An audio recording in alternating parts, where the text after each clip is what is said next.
Welcome back to Horns High Studios for another episode of 666 Seconds of Murder. That means each one of these videos is less than 666 seconds, or you know it, 11 minutes and 6 seconds. So no time to waste. Let's get right to it, but don't forget to like this video, drop a comment below, let me know what you think about it.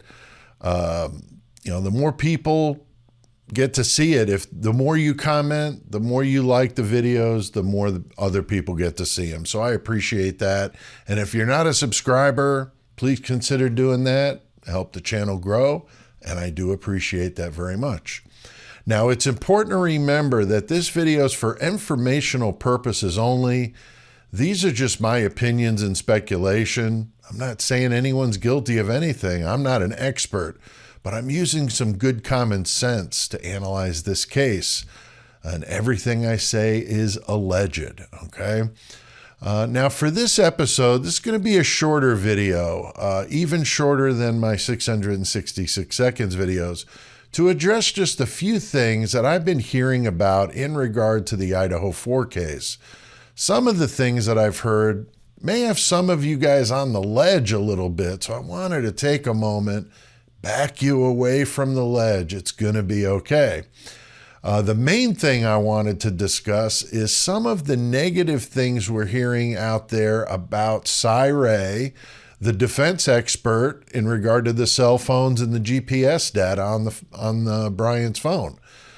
I know when I heard about RE, I was really excited that it seemed like this was what we had hoped for after setback with this case. The defense seemed like that they were on a roll after the hearing about the phone survey, and then when this came out about their expert, the updated alibi, it really did give us on the side of, let's give Brian at least a fair trial camp, some ray of hope that this guy might actually get a fair trial. Again, I'm not saying he's innocent, but I'm sure as hell not saying he's guilty, okay? Now, I saw something from one of the larger creators here on YouTube. I didn't really agree with it, and I think that's part of a healthy debate when we can discuss differing points like adults. This other creator mentioned that a YouTube comment from someone left for RE's YouTube channel, which is called Socialite Crime Club, the one he does with his wife, for a video that wasn't related to the Idaho 4 at all. But the commenter asked about the process that would use regarding getting the location of a phone using the metadata on the phone. And someone from his channel responded. Now, we don't know that that's but the way the response was worded would make me think that it was, but I really don't know. Whoever it was said that it's not an absolute and a for sure type of thing, but that if you look hard enough, you can figure it out. Something to that effect, okay? And this was interpreted to mean that there's some doubt on Cy's abilities, and also raised doubt about how well his method and his formula, his program that he's come up with is going to hold up under scrutiny. But I don't see it that way.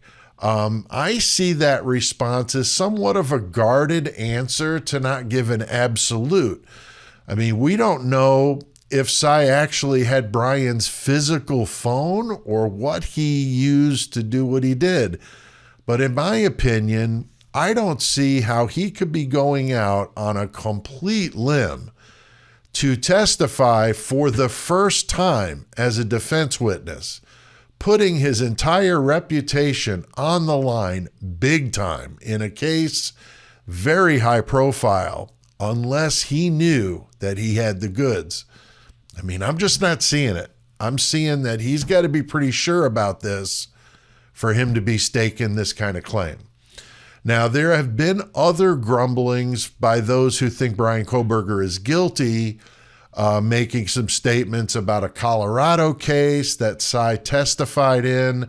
Apparently, they tried to label him as a liar claiming that he lied on the stand and said he was an engineer when he's not. But he didn't do that. If you read the entire quote, it doesn't say that. It's obvious what he meant by whatever he said that's been misconstrued. So I'm not buying that either. But I mean, what do you expect? I mean, this is bound to happen. The same thing is going to happen when the prosecution starts rolling out experts, and all the people that think Bryan Kohberger is innocent, or at least are on the fence and think he deserves a fair trial, are going to be scrutinizing their experts. So it makes total sense. It doesn't surprise me. And if that's the worst thing that the guilters can dig up on RE, I'm not worried about it at all.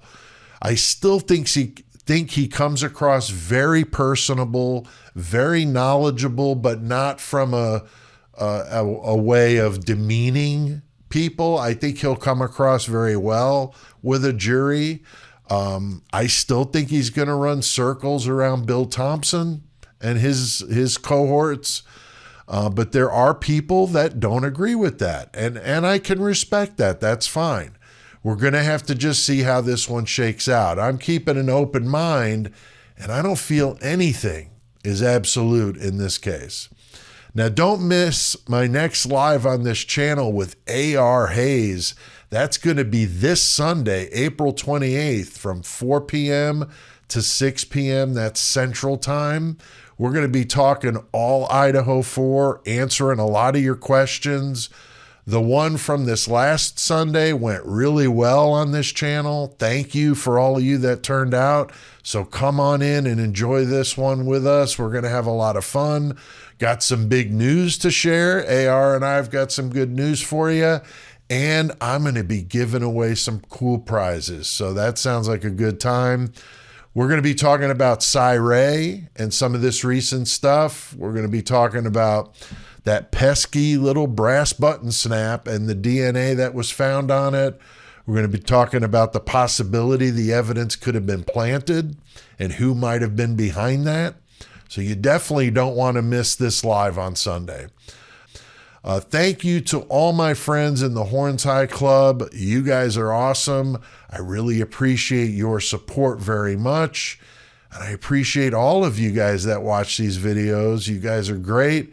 And we'll see you next time for another episode of 666 Seconds of Murder.